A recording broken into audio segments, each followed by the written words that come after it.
This is a Q&A, so Tuesdays I don't really have anything prepared, just in case anyone needs any help with anything. You guys have any questions about Famous or business or books or life, whatever you guys are working on. Saturdays I do a lecture about whatever I'm working on, but Tuesdays it's office hours. All right, I prompt ChatGPT for Famous to do my landing page about free webinar. Should I put a VSL there or not? Yeah, you should put a VSL, but you should basically have a VSL section. So the way that I always do it is the hero section, headline, subheadline, CTA, the background image, then testimonial section, then a VSL section, then benefits, then features, then FAQ, then letter from the founder, then CTA. So that's how I approach it. So the VSL section for me is always either second or third. And then you can make a video with Deal.ai or any other video, or you can record a video yourself, or you could make a clone of yourself with HeyGen, and then you can upload it to Vimeo and then embed it. Oh, not at the beginning. What do you mean the beginning of VSL? I still don't understand your question. So you're building a landing page, and the VSL is a part of, yeah, so here I usually do hero section, then testimonials or trust badges, and then the VSL third. Yeah, they do for their landing pages from ads, but that's because they don't eventually. So they do that when they launch because Alex basically thinks mobile optimized. So Alex only cares about the hero section, what you on a phone from an ad, and then one scroll. And that's pretty much all Alex cares about. Because from an ad, because Alex spends $30,000-$40,000 a day on ads, that's where most people will see the ad and then they'll click on it and then they'll be on their phone. And then usually if they don't know who you are, they're gonna make a decision pretty fast. So that's why he does that. But just in terms of the stages, his home pages are usually not like that. So his landing pages are like that. His home pages eventually get built out in a more kind of traditional branded way. Another way to think about it is just if you look at ClickUp.com or Monday.com or Instantly.com or Salesforce or Clay or some of the biggest consumer softwares in the world. I guess Salesforce is not consumer, but the kind of consumer SMB world, they pretty much all have the same thing. So they're headline, subheadline, image, hero section, then trust, and then VSL. They're pretty much all that way. Well, if someone goes on the home page, they want to at least, you think of the grunt test by Donald Miller. He talks about this, where above the fold, they have to know what you do immediately. And then eventually you get to the point where the videos are actually in certain features, where often you won't even have a VSL on the front page once you reach a certain critical mass of brand identity. And then you'll have the videos inside of a particular product or feature or service. So you see this with Apple. You'll go to apple.com, it's essentially a grid. And then if you click on a product, then inside of that product, they'll have different images and videos. But so it's a step-by-step process. The reason why Alex does it the way he does it is because he comes up with a new funnel pretty much every day that he's testing. And so it's very fast to do headline, subheadline, video, call to action, and that's it. Test it. But once it starts, yeah. It's funny, there's best practices, but there's different types of best practices. And a lot of them based on the different stage where you're at in the company. And it also, another element this is a little bit more advanced, but it depends on how problem and solution aware the clientele is. So do you guys know what I mean by that? Client is, or problem and solution aware. So sometimes, so this is Steve Jobs famously said, if you want to be a really big disruptor, you have to create a problem that the consumer didn't even realize that they had. They didn't even realize that they had this problem, which is extreme. So he says they're not problem aware. You make them problem aware by creating something that didn't exist before. And you're like, oh yeah, that is a problem. And then there's levels of solution aware. So they might be problem aware, but they're not solution aware at all. And they're just getting started on, oh, I didn't even realize that you could do this, whatever that thing, especially in software. And if they don't really know what the solution is, there's got to be a little bit of education. And when there's education and the product is a baby, then a VSL, because you're explaining what's happening. Yeah, you have this problem. You don't know what the solutions are. Here's some optional solutions. Cool. But the more new it is, the more you need to educate, which requires a VSL. And a lot of times what Alex is doing is he's creating something that doesn't exist. So that's another, I know this is a 10-minute rant on why Alex has a VSL in the hero section. I'm not against it. It's just I'm explaining kind of the why. There's a combination of he builds things that people don't know what they are, so they require an explanation, and then also he's mobile optimizing for ads. So that's the why. Kind of funny when you learn things. I remember I've read a lot of books, obviously, in the business world, business books, self-development books. That was my thing for 15 years, but then they all started to blend together because it's okay, I get it. There's patterns, there's 20 things that you need to do over and over again, and they all say the same thing eventually. It's very rare for me to read something that I feel is actually new.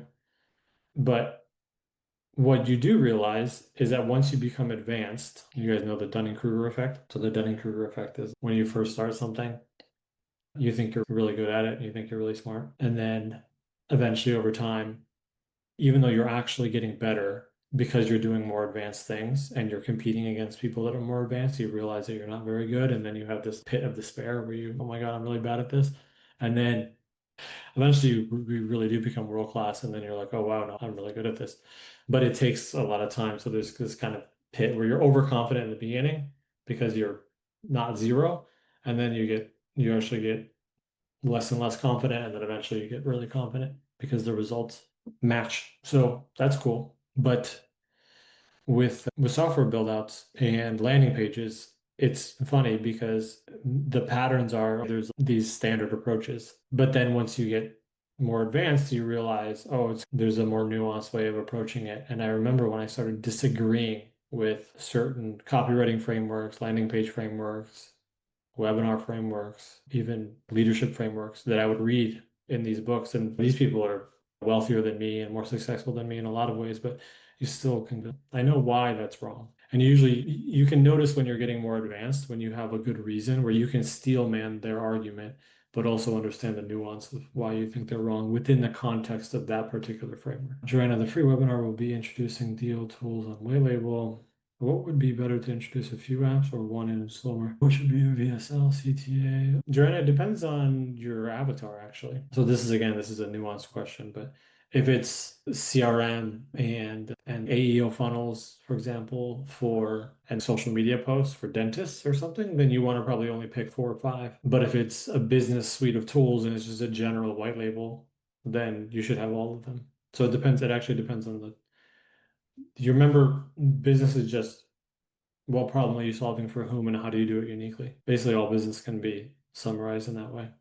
What problem do you solve for whom and how do you do it uniquely? And so if the problem is general business tools, then you want to have all the tools. If the problem is therapy for teenagers, then you probably just want to use the chat wizards. So it really depends. And then that informs the VSL, marketing activity for realtors. Yeah, then probably not everything is required, but I'd say most of it. You probably want to have a grid on the landing page that's all the different tools, but you're going to want to rename all of the apps so that they have a little bit of a real estate bend to them. And then you're going to want to create some of your own custom apps, obviously, but you know better than I do. Beyond VSL, should I include an image as well? Yeah, you should have images on your landing page. For sure. So basically, the way I think about is the landing pages have sections, or website has sections, funnel has sections. It's all the same thing. For your purposes, they're the same thing. Landing page technically is from an ad, and a website usually has more pages about us and that sort of thing. And then a funnel is like a landing page, but usually a little bit longer. Anyways, the point is not every section should have an image, but most sections should have an image. If you go to launchyourbusiness.ai, you'll see how I approach it. There's a headline. I can share my screen real quick. Headline, subheadline, CTA, VSL. This is basically my version of benefits, but it's really it's more visually advanced. And then this is features combined with an FAQ. So what I teach you guys is the basic thing. And then there's more subtly more advanced versions, but think about it this way, like features and benefits. And then this is case studies proof section. And this is a how-to, essentially a how-to section. And then this is a comparison chart. That makes sense. And then this is basically a more advanced CTA. And then you have FAQ, which answers your objections. And then There's a little, instead of the letter from the founder, we just had me and Alex. There you have the little sales letter and then the call to action. So, there's images, obviously, but you can see it's hero section is headline, subheadline. Then there's a VSL, then there's a benefit section, then there's a feature section, then there's basically answering trust objections, how it works section. It's pretty standard stuff. It just looks a little bit. That's a good question. Okay, so this is advanced copywriting, but basically what Joanna's asking is what if my resume is not that good? Not to say that your resume is not that good, that's not what I meant. But let's say your resume is not that great, or particular to this niche. Maybe you have a great resume for lots of other things, but in real estate or whatever, maybe you're just getting started, or maybe in the digital marketing space or the software development space, you're just getting started. Totally understand. So what you do is you use the method. So there's something called the unique mechanism in copywriting. The guy who coined this, his name is Todd Brown. And the idea, you've seen this in kind of cheesy funnels where it's the secret Amazonian blend that kills fat in for 1 pound a day, then was discovered by the Spanish Inquisition, but was lost to time or something. And you're like, what is that? What is this secret blend of blah, blah, blah? And then it's a magnesium supplement or something. And it's an overpriced magnesium supplement. So I'm not saying to do some scammy thing like that, but there's something to be learned by this unique mechanism. So you also see this in marketing. So people will come up with, they'll just name something like the funnel pyramid method. I just made that up. But then there's 3 parts of the great funnel. It's at the top of the pyramid and you're like, oh, I want to know the pyramid method. So Joanna, what you can do is you can name the method and you can use ChatGPT to come up with your method or whatever it may be.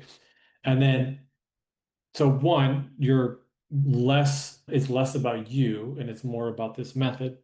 And then the method is using all of these apps and all of these tools, which those are the features of that method.